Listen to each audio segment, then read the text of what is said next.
Assalamualaikum warahmatullahi wabarakatuh. Perkenalkan, nama saya Ahmad Ramli. Saya akan menjelaskan tentang ekonomi, pengenalan ekonomi mikro dan ekonomi makro. Nah, ekonomi makro dan makro adalah bagian daripada teori ekonominya. Sedangkan yang dimaksud dengan ekonomi teori adalah ilmu yang menganalisa tentang kebutuhan antara variabel-variabel ekonomi yang dimaksud dengan sifat mikro ataupun makro guna untuk memahami kedudukan dari Indonesia ekonomi makro dan mikro dalam dunia ekonomi dapat dilihat sebagai berikut. Nah, ini ilmu ekonomi yang menjadi 3 cabang: ekonomi deskriptif, yang kedua ekonomi teori, dan ekonomi terapan. Nah, ekonomi teori ini ada 2, ekonomi makro dan ekonomi mikro, seperti itu. Jadi semua ini adalah cabang ilmu ekonomi. Nah, ekonomi deskriptif. Bagian dari ilmu ekonomi yang menggambarkan keadaan atau kegiatan ekonomi yang benar-benar terjadi pada suatu tempat atau negara tertentu. Teori ekonomi pada dasarnya berusaha untuk menjelaskan hubungan antara variabel-variabel ekonomi, baik variabel mikro maupun variabel makro. Dalam ekonomi terapan menyangkut persoalan kebijakan ekonomi yang perlu diterapkan di dalam daerah atau negara-negara tertentu. Karena pada dasarnya negara itu ditentukan, dia menjadi negara besar itu ditentukan dengan ekonominya. Seperti adidaya negara China dengan ekonomi yang besar, negara Amerika juga dengan ekonomi yang besar gitu. Nah, terus yang selanjutnya itu ada teori ekonomi. Nah, pada dasarnya dibagi menjadi teori ekonomi mikro dan teori ekonomi makro. Baik ekonomi mikro maupun teori ekonomi makro, kedua-duanya mempelajari masalah ekonomi nih. Namun, permasalahan ekonomi yang mempelajari berbeda dalam sudut pandang. Karena ekonomi makro itu cakupannya besar ya. Itu cakupannya adalah suatu negara. Sedangkan ekonomi mikro adalah cakupannya itu dalam sub-sub atau masyarakat. Nah, ekonomi makro nih. Ekonomi makro ini adalah kegiatan ekonomi dari unit-unit ekonomi individual perorangan gitu, sebagai konsumen, individu sebagai pemilik atau produksi, maupun individu sebagai produsen gitu. Jadi untuk mikro itu cakupannya kecil ya. Jadi antara pembeli dan penjual itu ada transaksi, ada keterkaitan gitu. Misalkan perorangan mempunyai perusahaan nih, terus perorangan juga mempunyai perusahaan, maka akan saling silang untuk saling transaksi jual beli seperti itu. Nah, ekonomi mikro ini terdiri teori harga, teori produksi, dan teori distribusi. Teori harga adalah ya berkaitan dengan harga pasar, harga jual. Produsen pun berkaitan dengan produksinya, bagaimana HPP-nya. Dan teori distribusi itu bagaimana itu menjualnya, distributornya. Nah, di sini ada teori antara lain membahas tentang proses pembentukan harga oleh interaksi antara penawaran, permintaan, dan akad suatu barang dan jasa di dalam suatu pasar. Faktor-faktor yang mempengaruhi perubahan permintaan dan penawaran, hubungan antara harga permintaan dan penawaran, dan bentuk-bentuk pasar.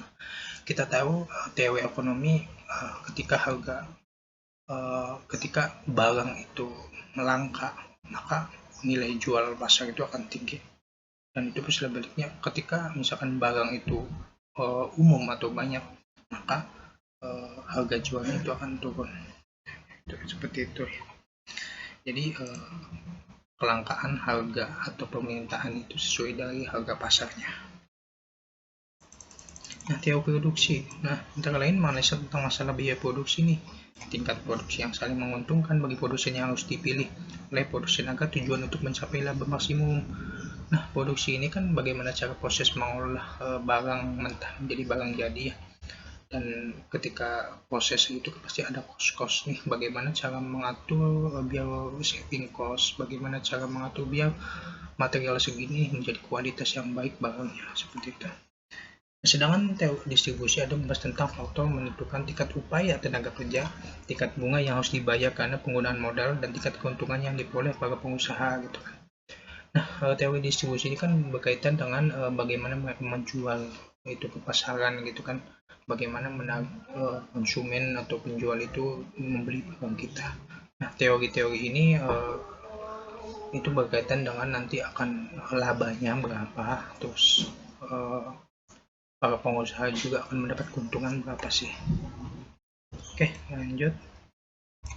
Nah, jadi untuk ekonomi mikro ya adalah ekonomi yang sifatnya lingkupnya kecil, tetapi emang banyak entitas-entitas yang berhubungan seperti itu.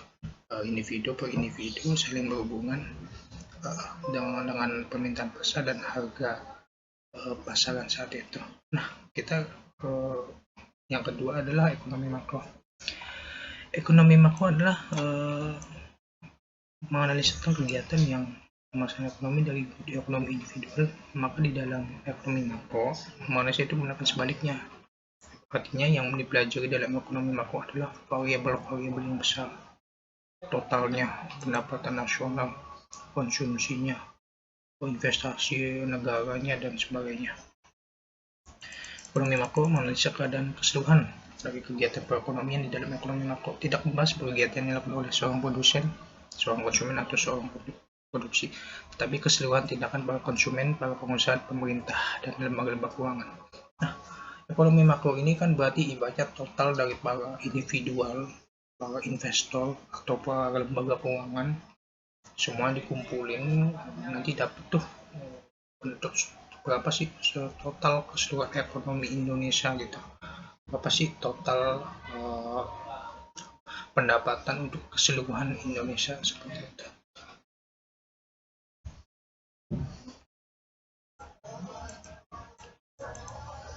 Lanjut. Nah, permasalahan ekonomi makro pada dasarnya ilmu ekonomi dipelajari karena mempunyai kegunaannya. Ilmu ekonomi berguna karena dapat memberikan petunjuk-petunjuk mengenai kebijakan apa yang bisa dibuat untuk menanggulangi suatu permasalahan.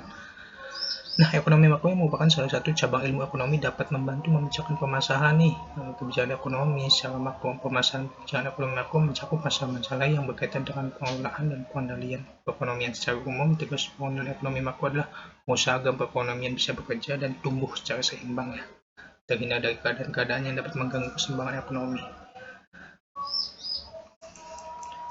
Nah, ekonomi makro yang jangka pendek itu ada 3 ya, masalah inflasi, pengangguran, dan neraca pembayaran dagang. Masalah inflasi kita tahu semua, inflasi adalah masalah ekonomi yang selalu dialami oleh hampir semua negara ya, berkaitan dengan kenaikan harga karena harga indikator yang penting dan dari inflasi. Nah, inflasi setiap negara kan berbeda-beda ya, tergantung tingkat pendapatannya itu, dan inflasi ini yang berhubungan dengan ekonomi. Terus masalah pengangguran juga di negara-negara berkembang atau negara maju juga banyak ya terjadi. Contohnya kayak di Amerika kan, pengangguran Amerika tuh terbilang tinggi karena apa? Karena tingkat pekerjaan di sana emang relatif mahal gitu, maka SDM penunjang itu belum siap gitu. Terus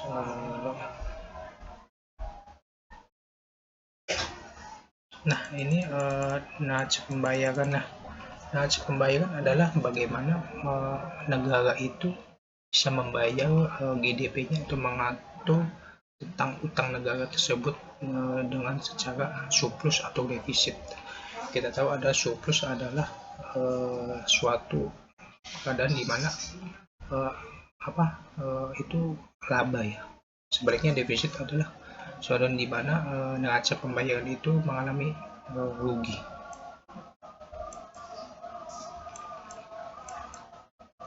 Nah, jadi kesimpulannya adalah ekonomi makro itu tingkatannya luas, sedangkan ekonomi mikro itu tingkatannya individual ya, atau konsumen kecil. Dan di ekonomi mikro nanti banyak cabangnya juga, dan ekonomi makro juga banyak cabangnya juga. Mungkin itu dulu dari saya. Mohon maaf apabila ada kesalahan. Assalamualaikum warahmatullahi wabarakatuh.